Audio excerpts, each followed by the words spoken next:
Welcome to Tough Conversations with David Wood, where play meets depth. We help teams and high-performing leaders like you to master your tough conversations so you succeed in your career and in your life. When we avoid tough conversations, we stay small. Teams stay disengaged, conflicted, and ultimately end up quitting.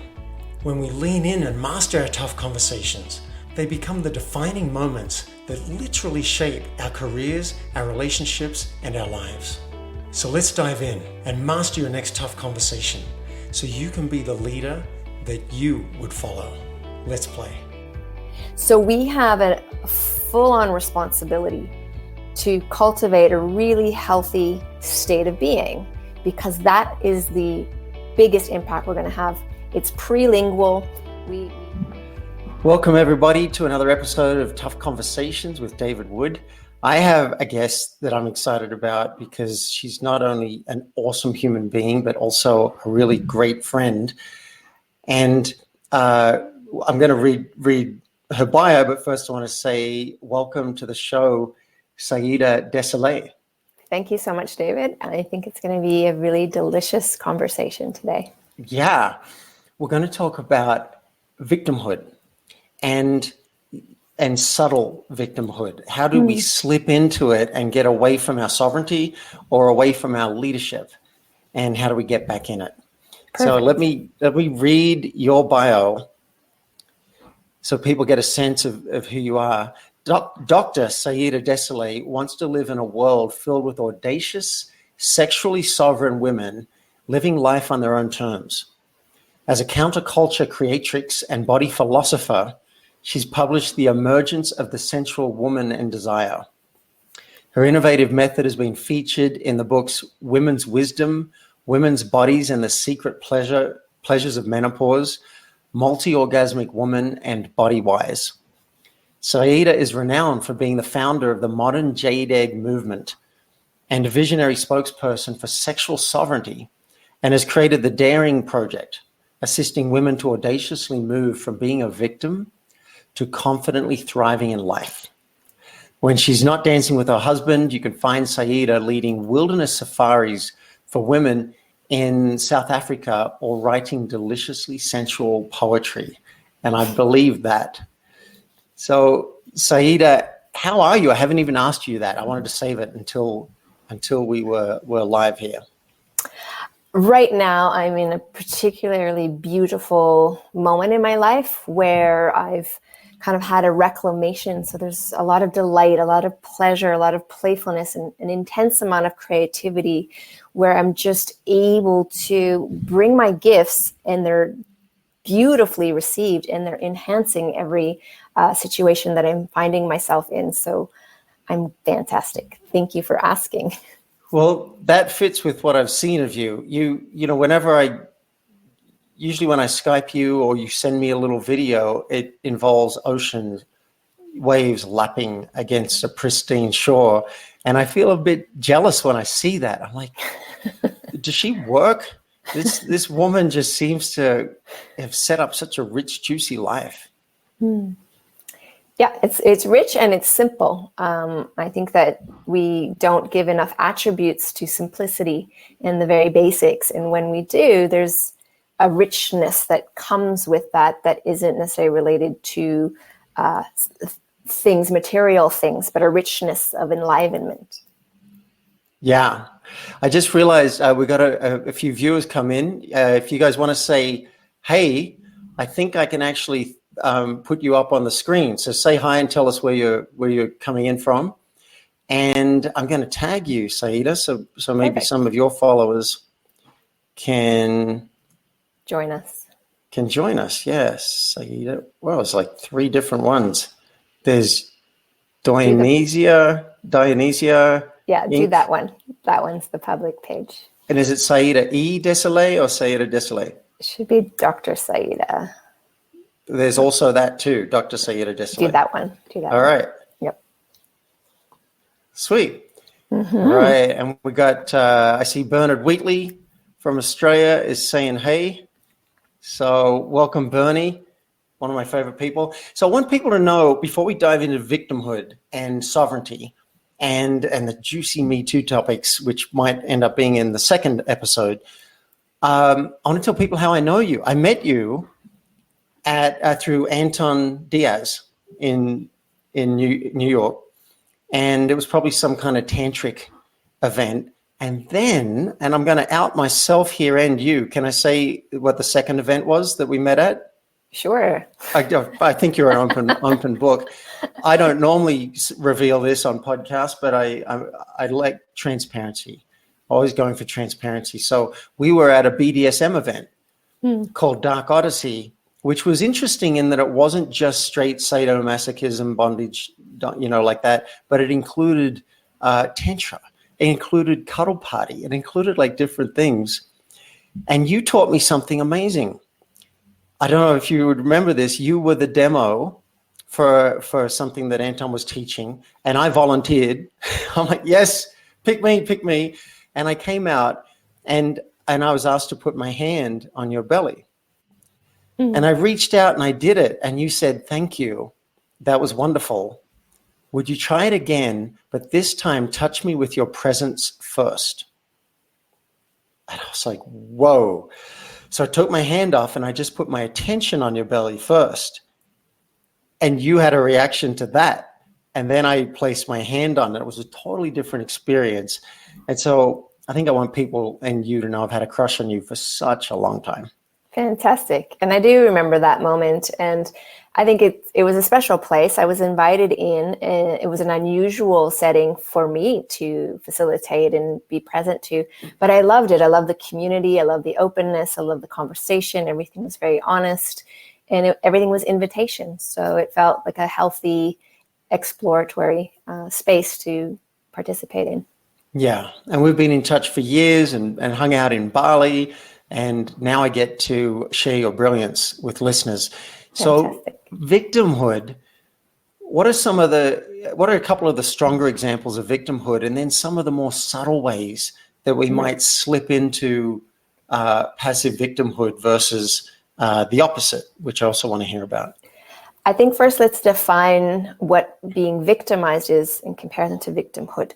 So I think that everyone will experience a victimization experience in their life. This is something that happens out of our control that is usually scary or hurtful in some way. It could be like you get rear-ended. You didn't plan it. You had no idea, but you're a victim to some shock and pain, and you might carry that as trauma in your body, for example. So that is very common. If we start to map out all the times in our life we were surprised in a way that wasn't pleasant, that could be a victimization experience, meaning like someone robs your house or, these things that you can't control.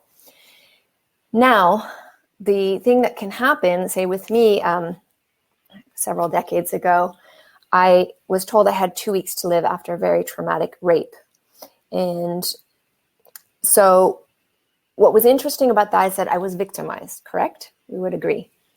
I want to get into that too, yeah. But for now, let's say so as yes. a definition, I didn't ask for that. It was violent and it almost cost me my life. So that's a victimization experience. Victimhood is then the adaptation of the identity of being a victim, which I never did. And it didn't occur to me that I was even a quote unquote rape victim till someone said it years later. And I said, I don't identify that way. And I think in part, it could have been why I healed so thoroughly, because I didn't latch on to that identity. Wow. Yeah. Oh boy, there's so much here. So firstly, you're not only raped, but then told you have 2 weeks to live. Is that because of the injuries from the rape? Yeah, it was a pretty bad internal infection. Wow. Yeah. So not only rape, but possible death. And I'm interested in, when you mentioned the rear ending in the car, you said that could be a victimization experience. And I'm interested in that. My mind went to, well, yeah, if it happens to you, in our society, we tend to say, well, you were victimized because you didn't ask for it.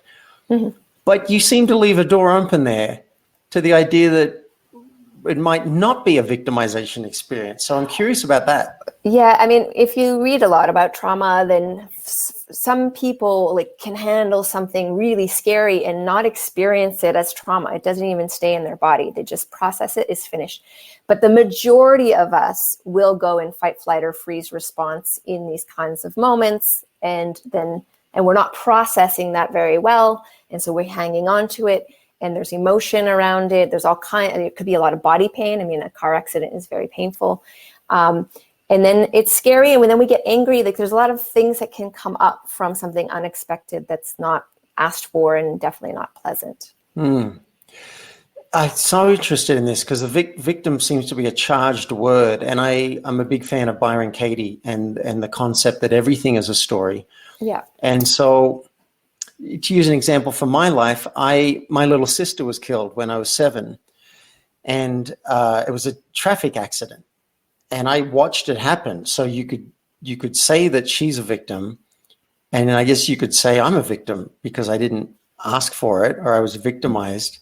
Yeah. But what occurs to me is that I wonder if I might get any choice over that story. Well, the choice that you have is the incident is not pleasant. So that's why I'm saying victimization is just one of those consistent human experiences. It's just how life, for some reason, we can't control every microfiber of everything and everyone. So there's going to be things that happen that are shocking. But the choice here, and I think the distinction we're attempting to make, is that we get to choose whether we are then labeling ourselves as victims forever and ever and ever, that it becomes part of our identity. So that you walk around, I am the victim of witnessing the death of my sister. And now your whole identity is wrapped around that. And then you meet other people who had the same thing happen, and you feel like you guys belong, and you hold each other close, and you tell each other your stories. And sure, there can be part of the healing journey is to speak and share the story, but we are not that who we are in our essence. So in a way, I could be choosing ongoingly to be a victim versus I had a victimization experience. It is an ongoing choice. Yeah. Oh, I like that. All right. That gives me some agency. I'm always looking for... It's an ongoing choice. Right. So I'm pretty sure this is going to flow into our Me Too conversation, and we will get there. But I'm also interested...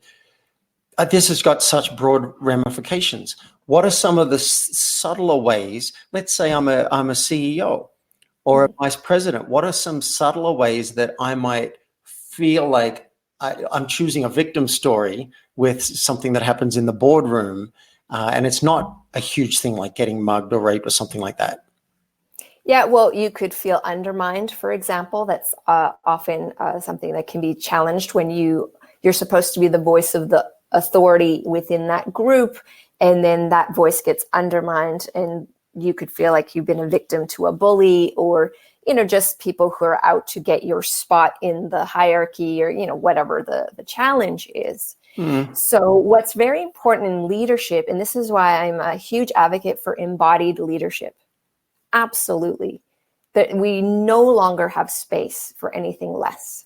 So when we are in a leadership role, there's two things to understand. The state that we are in, and that we are in predominantly, so you can't fake this, is the thing that will permeate the space. And actually everyone else starts to adapt to your state when you're in that leadership or guide or healer doctor position. So we have a full-on responsibility to cultivate a really healthy state of being, because that is the biggest impact we're going to have. It's prelingual. We have been far more prelingual creatures than we have been linguistic creatures. Our bodies read things much faster in subtle ways than they do through words.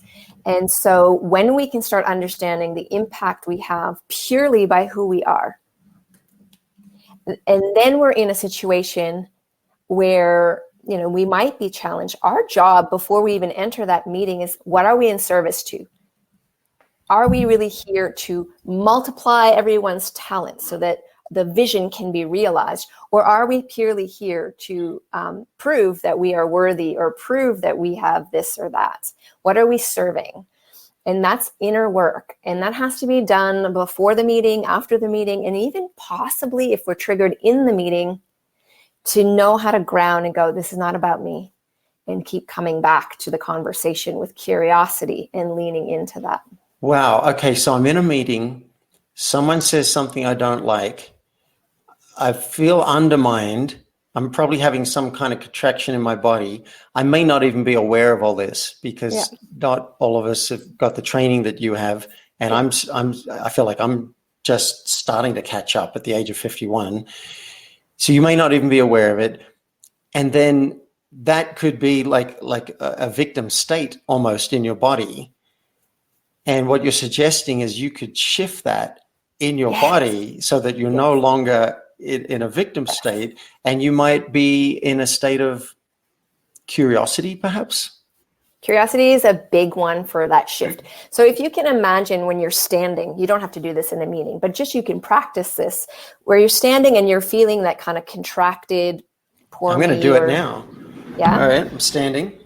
Okay. So really claim that, and then know that if you step over to your right, one step, you are going to be choosing that that's your sovereign space, and you fully claim that space. And it's if you can do it as a physical step, but it's an energetic shift of, okay, that sucks. This is not the time for that. What am I really here for? And we have that sudden shift into the gifts, what we're all about, etc. So we have to first practice it as a physical step so that the animal part of us gets it, because that's the part that often is reacting. And we start to understand that throughout the day, in the micro moments of our day, we will be constantly challenged to look at, oh, here's where I'm buying in, poor me. It makes people do stuff for me, or, I can get stuff out of people when I'm in this state because they sympathize, or, whatever. To here I am in my full, complete self, sovereign. And what is it that I'd love to create? And the question is always, what is it that I would love? And that shift from poor me, or this is hard, or like I'm to what is it that I love? I get that this is hard right now, but what would I love? Yeah. Okay. And we keep doing that. Like I want to hit someone, or I just want to curl up in a ball and cry. And I get that. But what would I really love? Oh, I really love this. And then it's a whole shift just in that inquiry. And that can be happening as an inner dialogue as you're in that meeting or conversation or discussion. And I do that a lot. So part of the embodiment is to know that you have that power and you have access to it at all times. All right. So I want to delineate these two, separate them, because I'm seeing two paths that someone could take now. So one path is you could practice this embodiment, and I imagine that might take some work in a course or with a person, get some training and like, oh, what am I feeling in my body? I just took a deep breath and that felt good. How do I change my state here? I've got a client, a vice president, who is now meditating for 5 minutes in his car before he goes into the house when he comes home from work, because he wants to show up better for his family. And he's enrolled. He's like, I've never meditated, but I know that my energy is impacting my kids. Mm-hmm. So I love this about embodiment. That's a whole path and maybe a whole separate podcast on that. And then also this question, what would I love? So I'm feeling undermined. I got this story that this person's against me. What would I love right here? All right, in this meeting, I'd love us to come together and come up with an idea that's better than what I've got, maybe. Yeah. I'm fascinated. I'm feeling something. I'm not sure what it is, but I'm pretty moved and astounded by you. You had a violent rape, and I would imagine that someone who's had that experience would have trouble expressing attraction and might not feel safe receiving attraction. And again, I'm flagged. We're going to get to the Me Too movement probably in the second episode. And here you are in our call, before this, you were flirting with me. You got these sexy glasses, and we're talking about you getting changed, and you you told me two words I don't normally hear that maybe we'll throw in the teaser for this episode. But I'm amazed that you can show up like that. You seem to be a shining example of someone who has healed a victimization event and has chosen a different story. Absolutely. And what's interesting is when specialists who do work with these types of traumas have watched my videos or met me, they're like, there's no way that you had this near-death violent experience, because if you did, then you're completely thoroughly transformed it. And I said, well, isn't that sweet that there's a living example of what's possible? Right? I got tingles, and you wanted me to have tingles, so I have tingles. Wow. So all right. You are a great example, because if you can rewrite that story from being a victim to what you call sovereignty, then I imagine we all have at least the possibility of doing it. Imagine, for example, perhaps the trigger in the meeting is actually much earlier in life. Maybe your father didn't support you, or maybe your mother was super critical. Who knows when the wound happened, but then there's layers of that wound throughout life. And then imagine for a moment that you come to a place and you realize in yourself that you're not any of these ideas or thoughts or labels that somehow you took on through your domestication, through your conditioning, through being socialized. And you choose instead to, I like to call it, marinate in your own essence. That means you do meditate, and you push everything away, energetically and otherwise. And you just sit and you feel like, well, who am I? What is this creature? Outside of, if I dropped every label, if I dropped everything, what would really be here? And as you get to know yourself and you marinate in that essence, then that becomes your true north and your compass, because you're no longer swayed or that influenced by people's labels of you or opinions of you. And I really think right now in our culture, we're using labels far too much. There's so much identity politics. And the truth is, every living person on this planet is so much bigger than the tiny little box we're trying to squeeze them into. And I mean this in every area of life. So we must give ourselves that permission to sit outside of these boxes and go, well, what's here? Wow. And, yeah. All right. So we got 3 juicy topics for this episode, and then I am going to tease people. We're going to wrap this up and move to the next interview, and where we talk about the Me Too movement, expressing attraction, vocational arousal. So what I got out of this episode, 3 big things, is, well, victimhood versus having a victimizing experience. I got asking the question, when you're feeling victimized or something's against you, what would I love here? And that's a leadership move right there. And it doesn't have to be some huge, it doesn't have to be a rape. It doesn't have to be a death of somebody. It doesn't have to be being mugged. It could be just as simple as, I don't like what's happening here, and it's happening to me. Is the story. You've also brought up the concept of embodied leadership, and how our own state is going to ripple out and influence people. Can't affect that. That's happening. You can't stop that. So change your state, and they're going to pick up on those cues. And then I got a feeling, I thought you've just brought up one more, which is the idea of sitting, meditating, until you can come close to and get a glimpse, a sense of who you truly are, so that you're not going to be thrown by all the labels people want to show on you, put on you. And Bernard Wheatley has just said, what an extraordinary, inspiring human being. Thank you, Bernie. Yes, she is. Saida, anything you want to say to people before I ask them where they can find out about you? Anything that just puts the icing on the cake here, or wraps it up? I just love that we are all extraordinary beings, and we're extraordinary, and to love that that ability for us to just, we don't have to be special because we are innately unique and special. So when we have that kind of ability to just sit with, I'm ordinary, I don't have to be special, there's a deep love that emerges. You're like, you're so fascinated with this creature that you are. And then you start to realize, well, actually, I'm here and I belong to life. And that's an extraordinary moment. And it's simply because you've connected with yourself, then you make that link with life as well. Wow. I feel like you're describing the path that I hope I'm on and that I plan to keep following. Where can people find out more about you? Well, Dare Your Desire is my website. And I recently did a TEDx talk, so you can find me on YouTube, The Naked Truth About Desire. So. All right. So Dare to Desire.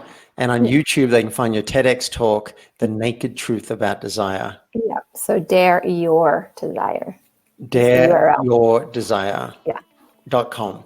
Yep. Wonderful. Saida, thanks so much for being on the show. Thank you. You've been listening to Tough Conversations with David Wood. Now it's action time.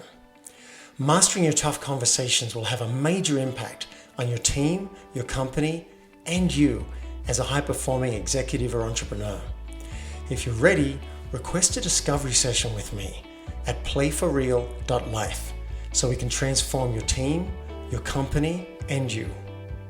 And if you've enjoyed this episode, I would love you to help me spread this message of tough conversations in a very simple way. Just leave a public review at playforreal.life/podcast. And you may hear me read it out loud and thank you live on a future podcast. Now, let's play.